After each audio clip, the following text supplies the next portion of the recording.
आलमपुर गांव में गर्मी अपने चरम पर थी। सूरज आग बरसा रहा था। उसी गांव में बबलू नाम का एक गरीब आदमी रहता था। बबलू का परिवार गर्मी से बहुत परेशान था। उनके पास कोई ऐसा साधन नहीं था जिससे उन्हें उस जानलेवा गर्मी में थोड़ी राहत मिल सके। उसी गांव में एक धनी व्यापारी रहता था जो बहुत ही लालची और चालाक था। एक दिन व्यापारी अपने व्यापार के लिए शहर जा रहा था। तपती धूप में चलते चलते उसका घोड़ा थक गया और उसने एक पेड़ के नीचे आराम करने का फैसला किया। सफर के दौरान उसके सोने के सिक्कों से भरी कीमती थैली कहीं गिर गई। उसने घंटों अपनी थैली तलाश की मगर थैली का कोई पता ना चला। उसने गांव में घोषणा करवाने का फैसला किया। सुनो सुनो सुनो, आलमपुर के लोगों, जरा गौर से मेरी बात सुनो। व्यापारी बलदेव सिंह की सोने के सिक्कों से भरी थैली कहीं खो गई है। जो भी गांव का आदमी सोने के सिक्कों की थैली को तलाश करके व्यापारी जी को लाकर देगा, उसे 10 सोने के सिक्के इनाम में दिए जाएंगे। इस गर्मी में अपनी किस्मत आजमाओ और जल्दी से उस थैली की खोज शुरू करो। अरे ये व्यापारी हमें क्या मूर्ख समझता है जो इस जानलेवा गर्मी में हम इसके सोने के सिक्के की थैली ढूंढते फिरें। और अगर मान भी लो कि किसी गांव वाले ने इसकी थैली तलाश करके इसे दे भी दी तो ये उसे एक सोने का सिक्का भी नहीं देगा। ये सब उस लालची की चाल है। तुम सही कहते हो भाई। अगर मुझे इसकी थैली मिल गई तो मैं कानों कान किसी को खबर भी नहीं होने दूंगा और अपना बोरिया बिस्तर बांधकर किसी दूसरे शहर में चला जाऊंगा। गुजर गए लेकिन व्यापारी की सोने के सिक्कों की थैली का कुछ पता ना चला। वो घोषणा करने वाले से कहने लगा, मेरी वो थैली मेरी जिंदगी भर की कमाई है, मेरे खून पसीने की कमाई। सालों तक मैंने रात दिन मेहनत की, तब जाकर वो सोने के सिक्के इकट्ठे किए थे। मुझे नहीं लगता कि इस तपती गर्मी में कोई मेरी थैली को ढूंढने की कोशिश करेगा। अगर किसी को थैली मिल गई और उसने ईमानदारी से लौटा दी तो मैं उसे एक सोने का सिक्का दे ही दूंगा, उसकी मेहनत का। लेकिन अगर किसी ने चालाकी करने की कोशिश की तो मैं उसे बख्शूंगा नहीं। जी व्यापारी जी, आप बिल्कुल चिंता मत कीजिए, आपकी थैली आपको जरूर मिलेगी। मैं पूरे गांव में जासूस फैला दूंगा। जैसे ही वो थैली किसी को मिलेगी वो तुरंत ही हमें बता देंगे। उधर बबलू की पत्नी राधा अपनी पड़ोसन सगुन के साथ अपने घर के बाहर बैठी थी। राधा, इस बार की गर्मी तो जान लेकर छोड़ेगी। ऐसी गर्मी मैंने अपने जीवन में कभी नहीं देखी। मेरे घर में पानी की एक बूंद नहीं बची और बच्चे प्यास से तड़प रहे हैं। मेरा मन करता है कि मैं इस गांव को छोड़कर कहीं और चली जाऊं। सगुन, मेरे दिल का दर्द भी तुझसे कम नहीं। इस गर्मी की वजह से ना दिन गुजरता है और ना ही रात कटती है। बबलू भी दिन रात इस गर्मी में खेतों में लगा रहता है लेकिन कुछ हासिल नहीं होता। बस घर का गुजारा ही हो पाता है। हाँ राधा, सच कहा, मेरे पति भी दिन भर मजदूरी करते हैं मगर जो कमाते हैं वो पेट भरने को भी काफी नहीं। मैं तो सोचती हूँ क्या हमारी जिंदगी हमेशा ऐसी ही रहेगी। ना जाने कब वो दिन देखने को नसीब होगा जब हमारे घर में हर सुख सुविधा होगी। चल अच्छा राधा बहन, मैं चलती हूँ, वो खेत से आने ही वाले होंगे। सगुन राधा के घर से चली जाती है। उतने में ही बबलू आ जाता है। राधा अपने पति से कहती है, इस गर्मी ने मेरे सब्र का बांध तोड़ दिया है। हर दिन तुम्हें इस तपिश में खेतों में जलते देख मेरा दिल टुकड़ों में बट जाता है। तुम्हारी मेहनत से बस 2 रोटी नसीब होती है। तुम अपने मजदूरी के पैसे क्यों नहीं बढ़ा देते? तुम ठीक कहती हो राधा, मैं आज से अपनी मजदूरी के पैसे बढ़ा दूंगा। एक दिन के काम के लिए इतने पैसे तो मिलने ही चाहिए जिससे हम एक दिन का गुजारा अच्छे से कर सकें। दोनों आपस में बात कर ही रहे थे कि उतने में गांव का जमींदार बबलू के घर आता है और बबलू से कहता है, बबलू, खेतों में पानी की सख्त जरूरत है। इस गर्मी ने सब कुछ सुखा दिया है। तुम तालाब से पानी लाकर मेरे खेतों को सींचो। मैं कुछ दिन के लिए बाहर जा रहा हूँ। मेरे लौटने तक काम पूरा कर देना। जमींदार जी, मैं आपका काम करूंगा, मगर इस गर्मी में तालाब से पानी लाना आसान नहीं है। धूप में मेरा शरीर जल जाता है और तालाब तक पहुंचते पहुंचते सारा दम निकलने को हो जाता है। इसीलिए जमींदार साहब, अब मैंने अपनी मजदूरी बढ़ा दी है। एक दिन के काम के लिए 2 अशर्फियां देनी होंगी। मेरी मेहनत का यही हक है, ताकि मेरा परिवार भूखा ना सोए। 2 अशर्फियां? ये क्या मजाक है बबलू? कहीं तू पागल तो नहीं हो गया है, या तेरा दिमाग घास चरने गया है जो एक दिन में डबल मजदूरी कर दी? 1 अशर्फी में गांव के बहुत से लोग काम करने के लिए तैयार हैं। मैं तो तुम्हें मेहनती, ईमानदारी समझता था, मगर तुम तो लालची निकले। तुम्हें 2 अशर्फियां कोई भी नहीं देने वाला एक दिन की मजदूरी के। तुम भूखे ही मरोगे। जमींदार ताने मारकर चला जाता है। बबलू उदास होकर राधा से कहता है, राधा, देखा तुमने, इस गर्मी में हमारा पसीना बहाना इनके लिए पानी से भी सस्ता है। जमींदार को मेरी मेहनत की कीमत सुनते ही गुस्सा आ गया। मैं दिन रात जलता हूँ, फिर भी मेरी मेहनत का कोई मोल नहीं। कभी कभी लगता है इस गांव में मेरी ईमानदारी ही मेरी सबसे बड़ी कमजोरी है। बबलू, आपकी ईमानदारी कमजोरी नहीं, आपकी ताकत है। इस गर्मी में आपकी हालत देखकर मेरा मन टूट जाता है। आप बिल्कुल भी चिंता मत करो, मैं आपके साथ हूँ। राधा, तुम्हारा साथ ही मेरा हौसला है। अब से 2 अशर्फियां ही लूंगा, चाहे कोई काम कराए या ना कराए। इतना कहकर बबलू तपती धूप में काम की तलाश में निकल पड़ता है। रास्ते में कुएं के पास उसकी नजर एक चमकती थैली पर पड़ती है। वो उसे उठाता है और देखता है कि उसमें सोने के सिक्के भरे हुए हैं। सिक्के देखकर बबलू का दिल मैं किसी कीमत पर नहीं बेचूंगा।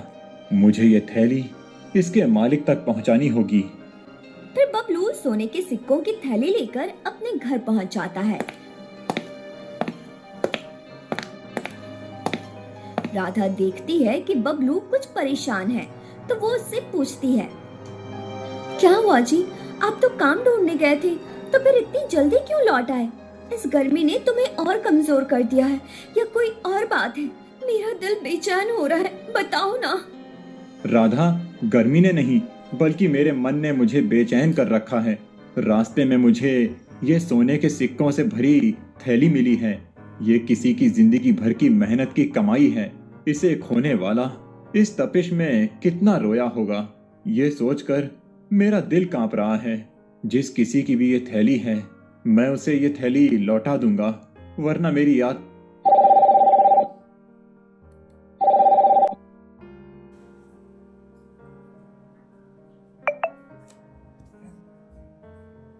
ये सोचकर मेरा दिल कांप रहा है। जिस किसी की भी ये थैली है, मैं उसे ये थैली लौटा दूंगा, वरना मेरी आत्मा मुझे कभी माफ नहीं करेगी। ये आप क्या कह रहे हैं जी? पाई हुई चीज भी कोई वापस करता है क्या? अरे ईश्वर ने ये सिक्के हमारी गरीबी को देख कर दिए हैं। ये सोने के सिक्के हमारी जिंदगी बदल देंगे और हमें इस गरीबी से छुटकारा मिल जाएगा। अब और नहीं जीना मुझे ऐसी जिंदगी जहाँ हर चीज को तरसना पड़ता है। लेकिन राधा, हम किसी दूसरे का धन कैसे रख सकते हैं? पता नहीं उस आदमी ने ये सोने के सिक्के किस काम के लिए रखे हों। क्या पता वो अपनी बेटी की शादी का सामान लेने जा रहा हो और ये सिक्के की थैली उसकी जेब से निकलकर गिर गई हो। राधा, कुछ भी हो सकता है, इसीलिए मेरा दिल नहीं मानता कि मैं इन सिक्कों को अपने पास रख लूं। अगर तुम ये थैली उस आदमी को लौटाना चाहते हो तो लौटा दो, लेकिन मेरी एक शर्त है। अगर 7 दिन के अंदर तुम्हें पता चल जाता है कि ये सिक्के किसके हैं, तो तुम उसे लौटा देना। अगर 7 दिन के अंदर पता नहीं चलता है, तो फिर इन सिक्कों पर हमारा अधिकार हो जाएगा। ठीक है राधा, मैं 7 दिन तक इंतजार करूंगा। अगर इन सिक्कों के मालिक का पता चल जाता है, तो मैं ये सिक्के उसे लौटा दूंगा। अगर पता नहीं चला, तो जैसा तुम चाहो इन सिक्कों का इस्तेमाल कर सकती हो। कहने पर बबलू 7 दिन तक इंतजार करने लगता है। उधर कोई भी गांव वाला व्यापारी की थैली तलाश करके उसके पास नहीं जाता।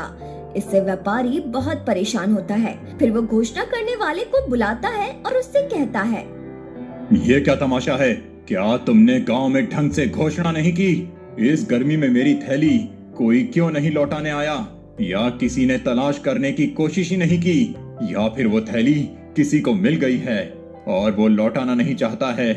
वो सोने के सिक्कों की थैली मुझे हर हाल में चाहिए। अगर वो थैली नहीं मिली तो मैं बर्बाद हो जाऊंगा। व्यापारी जी, मैंने तो इस तपिश में भी गांव के हर कोने में ढिंडोरा पीट दिया था। मैंने कहा था कि थैली लौटाने वाले को 10 सोने के सिक्के इनाम में मिलेंगे। अब तक तो किसी ना किसी को आ जाना चाहिए था। तुम एक काम करो, इस बार दोबारा घोषणा करो और इस बार आधे सिक्के इनाम में देने की घोषणा कर दो। लेकिन व्यापारी जी, अगर आप आधे सिक्के इनाम में दे दोगे तो आपके पास क्या बचेगा? आपका तो उसमें कोई फायदा नहीं होगा। फायदा होगा। एक बार कोई सिक्के लेकर आए तो सही, मैं उस पर चोरी का इल्जाम लगाकर उसे एक सिक्का भी नहीं दूंगा। व्यापारी जी, आपके शातिर दिमाग की जितनी तारीफ करें उतनी कम है और किसी को कुछ देना भी नहीं पड़ेगा। अब तुम ज्यादा देर मत लगाओ, जल्दी से गांव में घोषणा कर दो कि सिक्के वापस करने वाले को आधे सिक्के मिलेंगे। व्यापारी के कहने पर वो आदमी घोषणा करने निकल पड़ता है। सुनो सुनो सुनो, आलमपुर के लोगों, मेरी बात कान खोलकर सुनो। व्यापारी जी के सोने के सिक्कों की थैली कहीं खो गई है।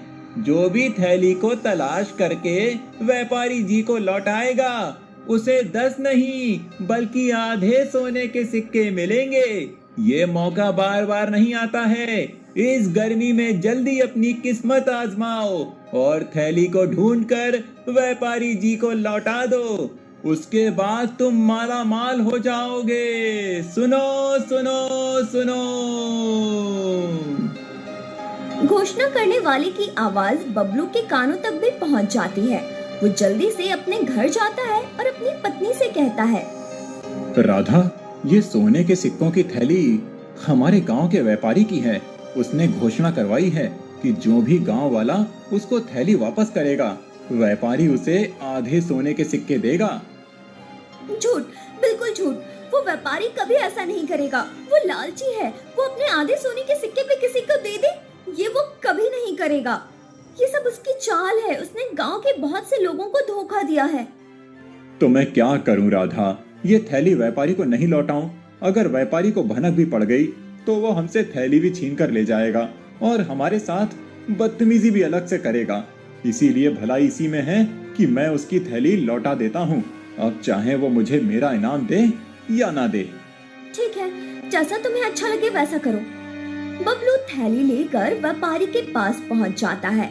जब व्यापारी बबलू के हाथ में अपने सोने के सिक्कों की थैली देखता है तो उसकी खुशी का कोई ठिकाना नहीं रहता। व्यापारी जी, मेरा नाम बबलू है। ये आपकी सोने के सिक्कों की थैली मुझे कुएं के पास मिली थी। मैं इसे आपको लौटाने आया हूँ। ये लीजिए अपनी अमानत। मैंने तो मान लिया था कि अब मुझे मेरी थैली नहीं मिलेगी और मैं बर्बाद हो जाऊंगा, लेकिन तुमने मेरी थैली लौटाकर मेरा व्यापार बचा लिया। कल मेरे व्यापार का सामान आने वाला है। ये कह ही रहा था कि वो सोचने लगा। अभी ये बबलू मुझसे अपना इनाम मांगेगा, लेकिन मैं इसे ऐसा सबक सिखाऊंगा कि ये अपना इनाम मांगना भूल जाएगा। ये सोचकर व्यापारी सोने के सिक्के गिनने लगता है। फिर बबलू से कहता है, इस थैली में 100 सोने के सिक्के थे, लेकिन इसमें तो अब 85 सिक्के मौजूद हैं। मुझे लगता है कि तुमने अपना इनाम पहले ही निकाल लिया। चलो अच्छा किया, वैसे भी मुझे तुम्हारा इनाम तो देना ही था। व्यापारी की ये बात सुनकर बबलू घबरा जाता है और व्यापारी से कहता है, आप ये क्या कह रहे हैं व्यापारी जी? इस थैली में 100 नहीं बल्कि 50 सोने के सिक्के थे। जब मुझे थैली मिली थी तो मैंने खुद अपने हाथों से सिक्के गिने थे। तुम्हारे कहने का क्या मतलब है कि हम झूठ बोल रहे हैं और हम तुम्हारा इनाम नहीं लौटाना चाहते? नहीं व्यापारी जी, ऐसी बात नहीं है। तो फिर कैसी बात है? या फिर मेरे साथ चालबाजी कर रहा है और मुझसे डबल इनाम लेना चाहता है? व्यापारी जी, ये आप क्या कह रहे हैं? मैंने इस थैली से एक सिक्का भी नहीं निकाला है। अगर मैं चोर होता तो ये थैली आपको लौटाने ही क्यों आता? इस गर्मी में मैंने अपनी जान जोखिम में डालकर ये थैली आपको लौटाई है। मैं इस गांव का नामी व्यापारी हूँ और तुम जानबूझकर मुझे बदनाम करने की कोशिश कर रहे हो। अब मैं तुम्हारी शिकायत राजा से करूंगा। महाराज ही हम दोनों की समस्या का हल कर सकते हैं कि मैं झूठ बोल रहा हूँ या फिर तुम। व्यापारी बबलू को राजा के दरबार में लेकर जाता है और राजा से कहता है, महाराज, मेरी सोने के सिक्कों से भरी थैली खो गई थी। उस थैली में 100 सोने के सिक्के थे। मैंने घोषणा कराई थी कि जो भी तलाश करके थैली लौटाएगा उसे आधे सोने के सिक्के इनाम में दे दिए जाएंगे। बबलू ने वो थैली मुझे लौटा दी, लेकिन जब इसने मुझे वो थैली लौटाई तो उसमें 50 सोने के सिक्के ही थे। और बबलू का कहना है कि जब इसे थैली मिली थी तो इसमें 50 ही सोने के सिक्के थे। मुझे तो लगता है इसने थैली से 50 सिक्के चुरा लिए हैं। अब ये मुझे बदनाम करने की कोशिश कर रहा है। महाराज, आप ही हमारा फैसला कर सकते हो। महाराज, एक बार मेरी बात भी सुन लें। मुझे ये थैली कुएं के पास मिली थी। मैंने इसे ज्यों का त्यों व्यापारी को लौटा दिया। मैंने कभी किसी के साथ धोखा नहीं किया। महाराज, आज मेरी इज्जत दांव पर है। मैं आपसे सिर्फ इतना चाहता हूँ कि सच सामने आए। मैं गरीब हूँ मगर बेईमान नहीं। राजा, जो अपनी समझदारी और न्यायप्रियता के लिए मशहूर था, व्यापारी की चाल को भांप लेता है, मगर बिना सबूत वो फैसला नहीं सुना सकता। वो कहता है, इस मामले में अभी साफ सबूत नहीं है। मैं इसकी पूरी जांच करवाऊंगा। आप दोनों 2 दिन बाद दरबार में दोबारा हाजिर होना। अब तुम दोनों यहाँ से जा सकते हो। बाद राजा दोनों को फिर बुलाता है और उन दोनों से कहता है, व्यापारी, तुमने कहा कि तुम्हारी थैली में 100 सोने के सिक्के थे, तो ये 50 सोने के सिक्कों वाली थैली तुम्हारी कैसे हो सकती है? तुम अपनी 100 सिक्कों वाली थैली को तलाश करो और बबलू, ये 50 सोने के सिक्कों की थैली तुम अपने पास रखो। अगर 2 हफ्ते के अंदर इन सिक्कों का मालिक थैली लेने आता है तो तुम उसे लौटा देना, वरना ये थैली तुम्हारी हो जाएगी। फिर तुम जैसा चाहो इसका इस्तेमाल कर सकते हो। राजा की बात सुनकर व्यापारी गुस्से से तिलमिलाता है, मगर वो कुछ भी नहीं कर सकता। वो अपने जाल में खुद ही फंस गया था, इसलिए वो चुपचाप अपने घर लौट जाता है। व्यापारी के जाने के बाद बबलू से कहता है, बबलू, मैंने पहली ही नजर में व्यापारी का लालच देख लिया था कि वो तुम पर झूठा आरोप लगा रहा है। इसीलिए उस व्यापारी को उसकी करनी की सजा मिलनी ही चाहिए थी। अब तुम अपने घर जा सकते हो और अब ये सिक्के तुम्हारे हैं। इन पर किसी का अधिकार नहीं है। महाराज, आप बहुत महान हैं। हम बहुत खुश नसीब हैं जो हमें आपके जैसा न्याय प्रिय राजा मिला। राजा बबलू से खुश होकर उसको ढेर सारा धन देता है। उसके बाद बबलू अपने घर लौट जाता है। फिर वो अपनी पत्नी को सारी बातें बताता है कि किस तरह राजा ने उस लालची और धोखेबाज जमींदार को सबक सिखाया। ये सुनकर राधा बहुत खुश होती है। ये सब तुम्हारी सच्चाई और ईमानदारी का चमत्कार है। मुझे विश्वास ही नहीं हो रहा। वो सिक्के राजा ने हमें दे दिए हैं और तुम्हारी ईमानदारी से खुश होकर इतना सारा धन भी दे दिया। लेकिन अब मैं चाहती हूँ कि तुम जमींदार के सिक्के वापस कर दो। उसे अपने लालच की सजा मिल चुकी है। वो समझ गया है कि झूठ बोलने का क्या नतीजा होता है। ये उसकी मेहनत की कमाई है, इसलिए उसी के पास जाना चाहिए। किसी का हक मारना हमें शोभा नहीं देता। राधा, तुमने मेरे मन की बात कह दी। चाहे व्यापारी ने मेरे साथ गलत किया, मगर हम उसकी तरह नहीं बन सकते। अगर हम उसकी थैली रख लेंगे तो हमारी ईमानदारी का क्या मोल रह जाएगा। मैं इसे लौटाने जा रहा हूँ। बबलू थैली लेकर व्यापारी के पास पहुँच जाता है।